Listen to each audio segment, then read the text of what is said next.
It's the Shameless date story which has been heard all around the world.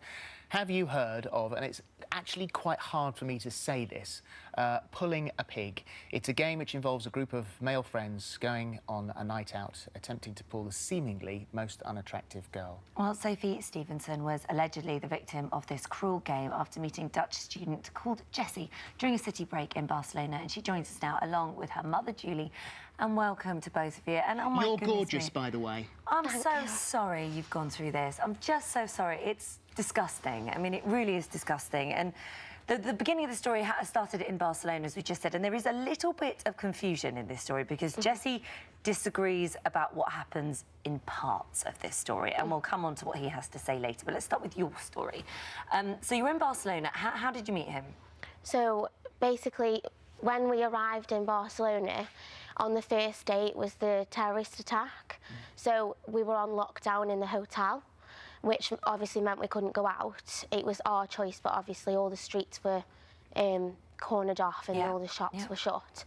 So me and my friend, we were sitting on the rooftop terrace at the hotel, and they were staying at the same hotel, and they came up, and then basically we just started chatting to them, as you do when you chat to anyone on holiday, and we just really got on with them and had a really good night. How did it progress from there?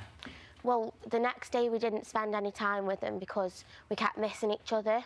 But then after that, we spent every day together. We went to the beach. We, just hung out whilst we were away. And I think because of what had happened and because the guy hadn't been caught whilst we were there, me and my friend, we just felt safe around him because we thought they were all really nice guys. And for you, this was a holiday romance?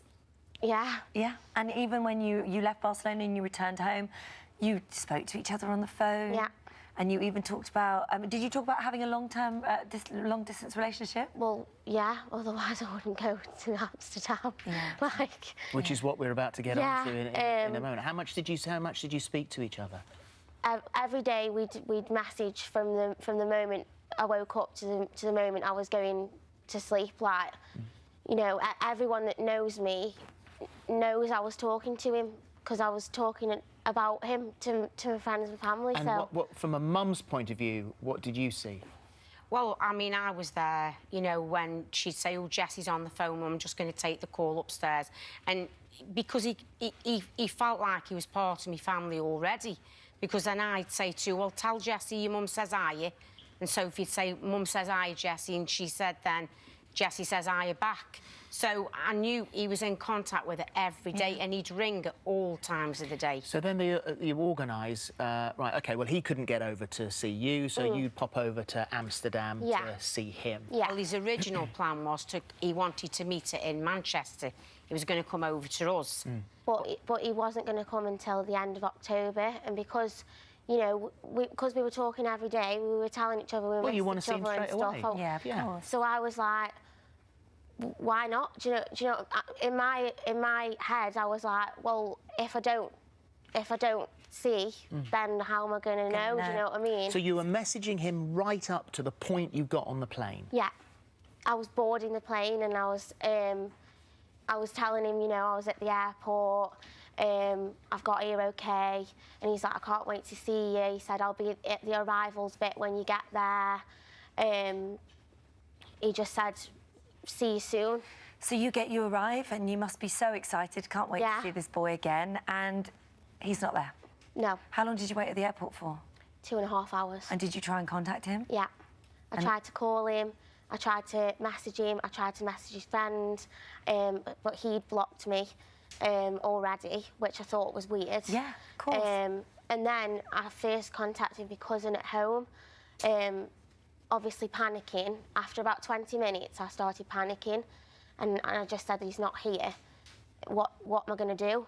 And she was like, just stay calm. Maybe he's running late. Just stay calm. It'll be okay. Well, eventually you had to get the shuttle bus. You went to the hotel because my phone battery was going, so I needed to get there somehow. At what point? How did he tell you those horrible words? What happened when he said what had happened? So I think it was about 11:30 at night. I'd already spoke to my family and obviously said that he's not come. So I need to come. I was a mess. I was absolutely petrified. I was crying my eyes out, and I just wanted to go home. So I'd already changed my flight to in the morning. Because I told her when she rang me, and obviously I'd got the missed call, and straight away at work, because they knew, I said, you know, Sophie's gone to meet Jessie today. And I dropped her off in the morning. She was so excited to go in to meet him. And I just said, let me know when you've landed. And then she texted me, didn't aware me then at the time, to say she'd landed and she was OK. And she was obviously thinking that he's going to turn up, he's probably running late. And then it wasn't until about 7:45 at night time, in our time, that I'd got these missed calls. And when I rang her, she said, Mum, you're not going to believe it, he's not turned up. Well, I was devastated. Yes, I bet you were.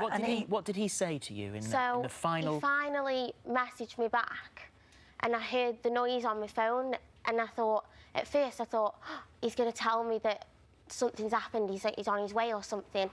And then I opened the message and it said, you've been pigged, 2 pig emojis, it's all been a joke, 2 laughing faces. And then I just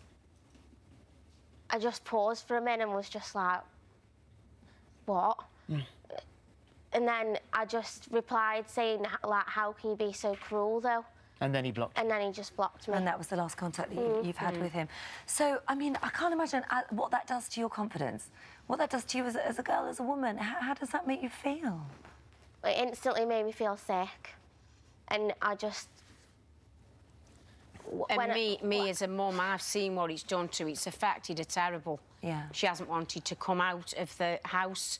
She hasn't wanted to go to work. She hasn't wanted to leave the house at all. Yeah. And, you know, for me, as a mother, what he's done to her, he's knocked all the self-confidence. It's unforgivable. Well, he's gone to great lengths to deny it, although the story is changing as we're on air. He said, we actually met in Barcelona, but I never had a romance with her. I was in a hotel room with her, but I never slept with her. We are not and never were in love. This is fantasist rubbish and it's ruining my life.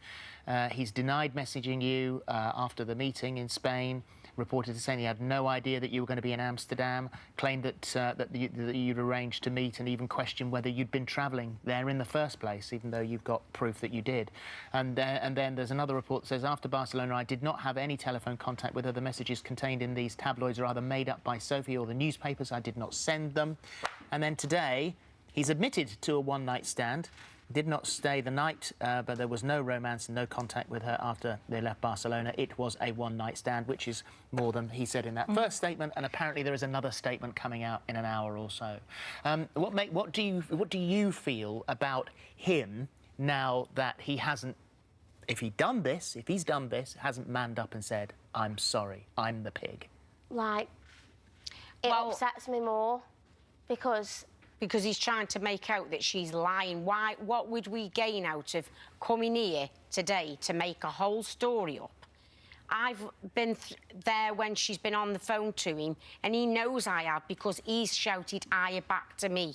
So am I lying as well, then? The only reason why I have said about this, it's embarrassing, it's humiliating. The only reason why I've done this is because I don't want this to happen to other girls. If I want other girls to think twice before they do it, I want them to, you know, because... How would you have known, though? What could you look for? Where was the hint? Where was the clue that this guy was this guy? And, you know, and at the end of the day, if he wants to live with what he's saying, we know what's the truth and he knows what's the truth. And it's come and bit him on the backside in my eyes with what he's done. And you've had huge amounts of support, not just in this country, but worldwide. And I want to thank people for the kind regards that they have said. Honestly, I still haven't even been able to get through all the messages. It's constant. Well, everyone has been She's had a lot of support, nice. and that, to me, has made her feel better about herself because she is beautiful. She's my daughter.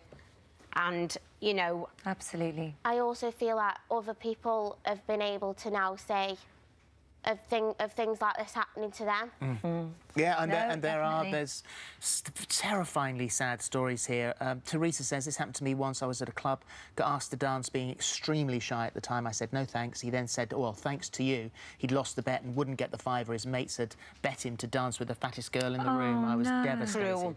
Absolutely. Charlotte says, I haven't been a victim to this, but as a larger lady on the dating scene, I know how worried that I would be. The only pig in the story is him, says Perry. How awful to lead someone on like that. What is the point?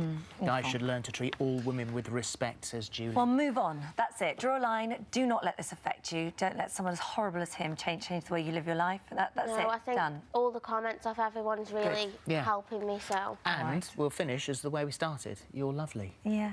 Thank you. In the last half hour, his lawyers have released a statement saying that Jesse denies playing the pull-a-pig game on Sophie. He also contradicts her mother's claim that he called Sophie after her holiday in Spain, has no recollection of sending a text saying, you've pulled a pig. But if he had, it must have referred to their sexual encounter, whatever that means, and not Sophie's appearance. Mr. Makeman is now holding Sophie liable for all future damages he suffers as a result of her actions. Interestingly, we've seen screen grabs. We can't show them because it shows his number, or a number that is alleged to be his. Very long conversations. We texted that number, and the person at the end of that number said, contact my lawyer. So it certainly is a... and he's now, allegedly, would be calling her mother a liar as well.